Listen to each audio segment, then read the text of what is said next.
నేను అడుగుతుంటాను ప్రశ్న చాలా మంది, అయితే మీరు ఏం చెప్పాలనుకుంటారు?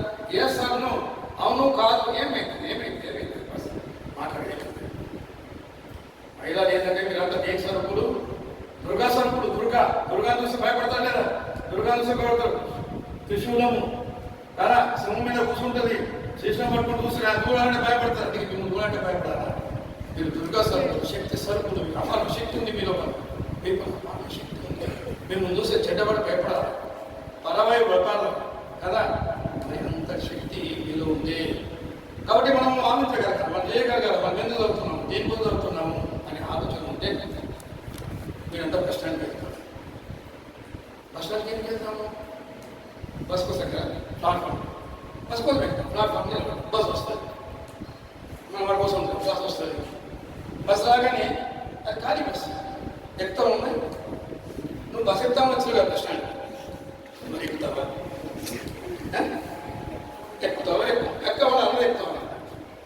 ఇంకో బస్ ఖాళీగా ఉన్నది, కొత్త బస్ ఉన్నది కదా, कंडक्टर को अरे आओ भाई चलो जाएंगे, जरा इधर तक जाएंगे नागपुर, ये बस नागपुर जाता है, वहाँ तक चलो, हमारा कुछ पैसे कम है, आप बीच में पांडापुरा में समोसा खिलाता हूँ, टिकट देने की जरूरत नहीं है, तो बस छोड़ो बस घंटे మీరు ఉత్తర బస్సు మీరు దేనికోసం వెయిట్ చేస్తారు? బస్ ఏ బస్సు వెయిట్ చేస్తారు? నేను హైదరాబాద్ బస్సు వస్తే హైదరాబాద్ బస్ ఒక 4-5 స్టేజ్ బస్సు ఎక్కుతారా?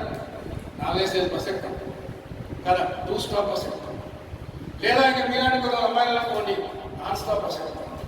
గరుడ ముందే కనుక్కుంటాం, గడ ఉంటుంది, కనుక్కొని ఆ గడ్డ బస్ ఎక్కుతాము, నాన్ స్టాప్లో పోయి దిగుతాము. దిగాక ఏం చేయాలి, ఆ 300 కిలోమీటర్లు దిగిన తర్వాత ఎక్కడ వెళ్ళాలి, ఆటో ఎక్కడ ఎక్కాలి, ఆటో ఎక్కిన తర్వాత ఎట్టుకోవాలి, అన్ని ప్లాన్ చేసుకుంటామే. మై డియర్ స్టూడెంట్స్, ఒక 300 కిలోమీటర్ల కోసం ఆలోచించే మనం, 300 కిలోమీటర్ల కోసం ఆలోచించే మన జీవితం గురించి ఆలోచించే పని లేదా? మీరు మీకు 16 వయసు ఉంది, 17 వయసు ఉంది, ఎంతో ఉంది, జీవితం ఎంతో ముందుంది, ఆ జీవితం గురించి మనం ఆలోచించే పని లేదా? ఆలోచించే పని ఉన్నది. అవకాశాలు ఉన్నాయి, అవకాశం ఎందుకు ఆలోచిస్తలేదు? అబ్బాయి అయినా ఉన్నారు, ఇంటర్మీడియట్ చదువుతున్నా, 10th చదువుతున్నా, డిగ్రీ చదువుతున్నా, ఏం చదువుతున్నాను అక్కడ ఒక బస్ ఎక్కడికి ఆలోచనకు ఇంటర్మీడియట్ అయ్యేటప్పుడు కానీ డిగ్రీ అయ్యేటప్పుడు ఏ దొరుకుతా చదువుతున్నామా, ఏదో చదువుతున్నామా, ఎందుకు చదువుతున్నాము, బీఎస్సీ బీజెస్ ఎందుకు చేస్తున్నాము, ఏదో ఎంపీసీ ఎందుకు చేస్తున్నాము, బీకామ్ ఎందుకు చేస్తున్నాము, కంప్యూటర్ సైన్స్ ఎందుకు చేస్తున్నాము, ఈ తర్వాత 3 ఏళ్ళ మన భవిష్యత్తు ఏంటిది? డిగ్రీ ఫస్ట్ మీరంతా ఫస్ట్ ఫస్ట్ అంటే ఇంకో 2 సెకండ్ అయిపోతుంది, 30 అవుతుంది. 30 ఏం చేస్తాం మరి అడిగినాక అడిగారు సార్ 3 ఏళ్ళు సార్, ఇంకా 3 ఏళ్ళు లేక కదా మనకు ఆలోచన, 3 ఏళ్ళ కదా చూద్దాం సార్ ఉంటే ఎట్లా ఉంటుంది అనక ఉండదు కదా. అంటే 3 ఏళ్ళ తర్వాత ఆలోచన కుదరదే, ఇప్పుడే ఆలోచించగలగాలి, మనం ఇప్పుడే ఆలోచించగలగాలి కదా. ఇప్పుడే అంటే 3 ఏళ్ళ తర్వాత మనం ఏం కాబోతున్నాము, ఏం చేయబోతున్నాము ఇప్పుడే ఆలోచిస్తున్నాము. బిఎస్ఆర్ ఏం చేద్దాం అనుకుంటున్నాము, ఎంఎస్సీ చేద్దాం అనుకుంటున్నామా, అవకాశాలు ఏమిటి అని ఒక ఆలోచన ఉన్నట్టయితే, అవకాశాలు ఏమి ఆలోచనలు ఉన్నట్టయితే మనం ఏం చేస్తాం? అప్పుడు విన్నారా ఈ మొట్టమొదటి ఆలోచన మీకు ఏముండాలంటే, మన ఈ డిగ్రీ లోపల ఫస్ట్ క్లాస్లో పాస్ కావాలి, ఫస్ట్ క్లాస్లో పాస్ కావాలంటే 60% మార్కులతో మనం పాస్ కావాలి. మరి ఇక్కడ ఉంది కదా 60% మార్కులు కాదు, 60% కాదు మార్కులు డిస్టింక్షన్లో పాస్ కావాలి. డిస్టింక్షన్ మీ మెడల్స్ చెప్పుకుంటారు. డిస్టింక్షన్ అంటే 70% మార్కులతో మనం కావాలి, అవునా కదా? మరి ఆ మార్కులు రావాలంటే ఎలా వస్తాయండి?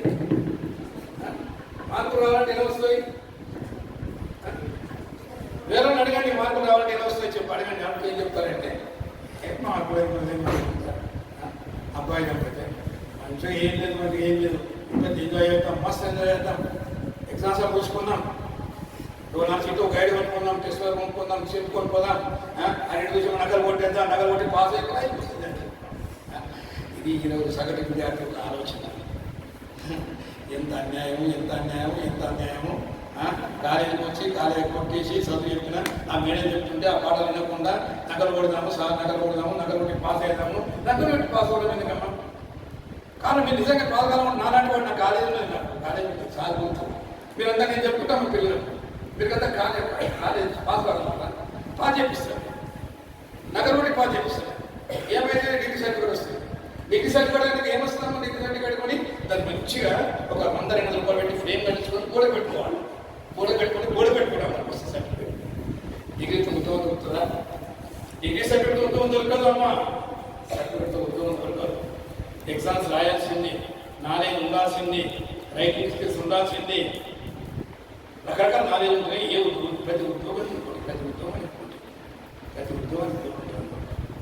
మరి ఆ ఉద్యోగం పోతున్నప్పుడు మరి నగరం ఏంటండి హాయిగా అంటే సర్టిఫికేట్ మనకు వస్తుంది. ఎందుకు పైకి రాదు? కొట్ల కట్టా కూడా పైకి రాదు.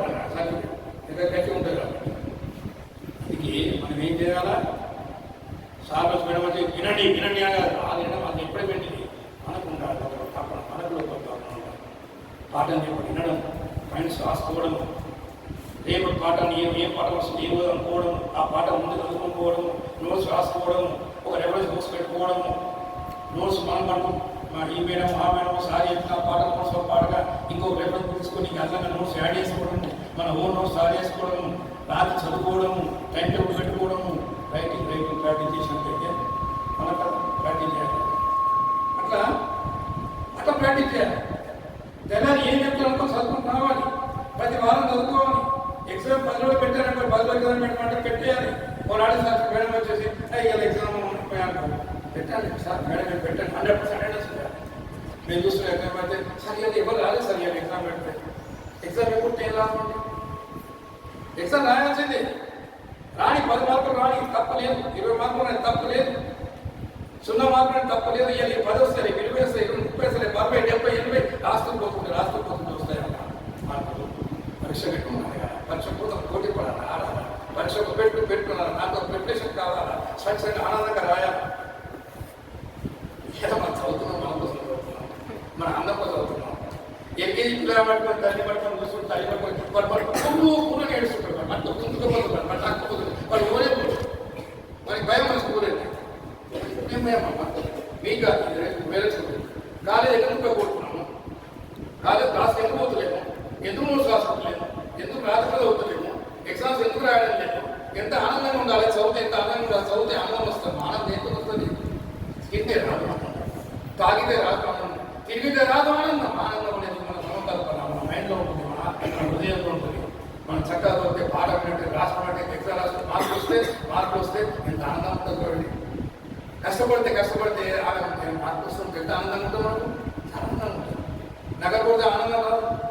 కాబట్టి ఆ రకంగా మనం ప్రిపరేషన్ చేసుకోవాలి, టైం టేబుల్ పెట్టుకోవాలి, రోజు టైం టేబుల్ పెట్టుకోవాలి. పొద్దున్న 5 గంటలకు వేస్తున్నాము, రాత్రి 10 గంటలకు పడుకుంటాము. ఈ 5 మధ్య కార్య పడుకోవాలా, మిగతా ఏం చేసుకోవాలా, ఆ టైంలో మనం కొద్దిగా మెడిటేషన్ చేసుకోవడము, మంచి ఆలోచన కలిగించడము, మంచి కొద్దిగా యోగా నాటికి చేసుకోవడము, మిగతా పుస్తకాలు చదువుకోవడము, టైం టేబుల్గా చదువుకోవడము కదా. అట్లా ఉంటుంది. ఆధారం వచ్చిందో కొన్ని మనకి రిలాక్స్గా ఉండడము, లేదా కొద్దిగా ఎక్కువ చదవడము, రిలాక్స్గా ఉండడము, మంచి మంచి మాట్లాడుకోవడము, మంచి మంచి విషయాలు చూసుకోవడము, మంచి సినిమా మీద పెడితే మంచి సినిమాలు చూడడము, ఈ సినిమాలు కాదు మంచి సినిమాలు పెట్టి ఈ రకంగా మనం ఎంత ఆనందంగా పెట్టుకుంటాం. ఇది మన లైఫ్ స్టూడెంట్ ఈ రకంగా 3 ఏళ్ల తర్వాత ఏం కాకపోతున్నాం ఆలోచించండి. ఉన్నాయి అవకాశాలు ఏంటంటే ఈ రోజు అంతరంగా ఉద్యోగం లేదంటే ఉద్యోగం ఎందుకు లేదు? మా ఉద్యోగం కొంచెం వేల ఉద్యోగాలు ఉన్నాయి. అర్హులైన వాళ్ళకి క్యాపబిలిటీ లేదు. రోజు నాలుగు ఇంగ్లీష్ నేర్చుకుంటే, ఇంగ్లీష్ నాలెడ్జ్ ఉన్నట్టయితే, జనరల్ నాలెడ్జ్ ఉన్నట్టయితే, కరెంట్ అఫైర్స్ నేర్చుకున్నట్టయితే, మాట్లాడే శక్తి ఉన్నట్టయితే, సబ్జెక్ట్ ఉన్నట్టయితే, ముందు ఒక ప్లాన్ ప్రకారం ఉన్నట్టయితే మనం మార్పు సంపాదించవచ్చు. మనం కలెక్టర్గా కావాల్సి తెలుసా? మనం కలెక్టర్ కావాల్సి. కలెక్టర్ ఎవరైతారండి? పెద్ద ఢిల్లీలో ఉన్న వాళ్ళు, కార్లో ఉన్న వాళ్ళు కలెక్టర్ అయితే అనుకుంటాము కదా. అది కాదే అటంటూ కాదు. మామూలు వాళ్ళు కూడా కలెక్టర్ అవుతారు, కూలి పిల్లవాడు కూడా కలెక్టర్ అవుతాడు. ఒక రిక్షా నడిపేస్తాం, రిక్షా కాశీలో రిక్షా నడుపుతుంటే తన రిక్షా నడుపుతుంటే అతి కష్టం మీద జీవనం గడుస్తూ ఉంది. ఆ అబ్బాయి చదువుకున్నాడు, ఎంతో కష్టపడ్డాడు, ట్యూషన్లు చెప్పుకున్నాడు, ట్యూషన్లు చెప్పేసి ఎగ్జామ్స్ రాశాడు, రాసి ఒక అనుకున్నాడు, పక్కన అనుకున్నాడు, ఆ ప్లాన్ ప్రకారం చదివాడు, కలెక్టర్ అయిపోయాడు. చూడండి మీకు చక్కని ఫోటో చూపిస్తుంది. ఎంత చక్కని ఫోటో! రిక్షా పునర్సంస్కరణ ఐఏఎస్ గోవింద్ జైస్వాల్ అక్కడ మీరు తండ్రి రిక్షాలో ఉన్నాడు, తండ్రి రిక్షా తొక్కుతున్నాడు. అక్కడ అబ్బాయి ఇంకా నవ్వుతూ కూర్చున్నాడు. కరెక్ట్ అయిపోయినాడే పైన నీకు ఎంత బాగుంటున్నాడు. చక్కని ఉదాహరణ.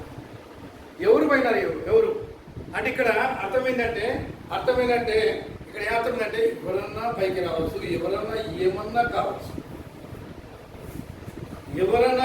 కావచ్చు, మీలో కోరిక ఉందా? డిగ్రీ తర్వాత ఏం చేయాలా? డిగ్రీ తర్వాత పీజీ చదువుకున్నాను, మధ్య చదువుకున్నాను, పీజీ ఏంటిది? ఒక అవకాశం చూసుకోండి కదా. నేను ఎంఏ కరెక్ట్ అవుతాను, ఐపీఎస్ అవుతాను, సైంటిస్ట్ అవుతాను, లేదా ఎన్నో రకాల ఉంటాయి. కళ్ళు తెచ్చి చూడండి కదా. ఇట్లా కావచ్చు.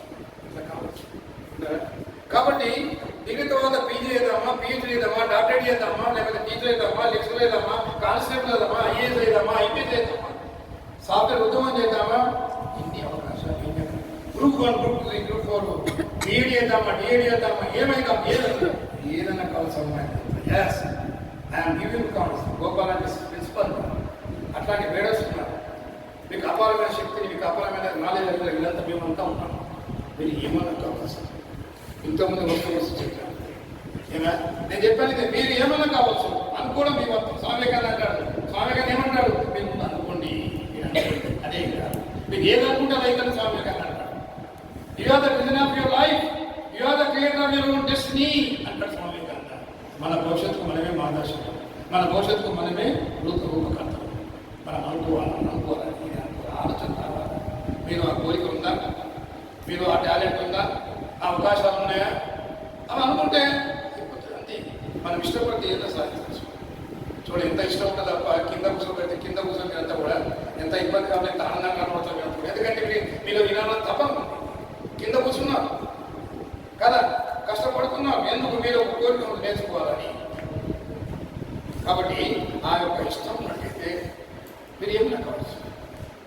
మీరు టాలెంట్ ఉన్నట్టయితే ఏమైనా కావచ్చు. టాలెంట్ లేదని అనుకుంటారు చాలా మంది. టాలెంట్ లేదనుకుంటాం. టాలెంట్ లేదు సార్,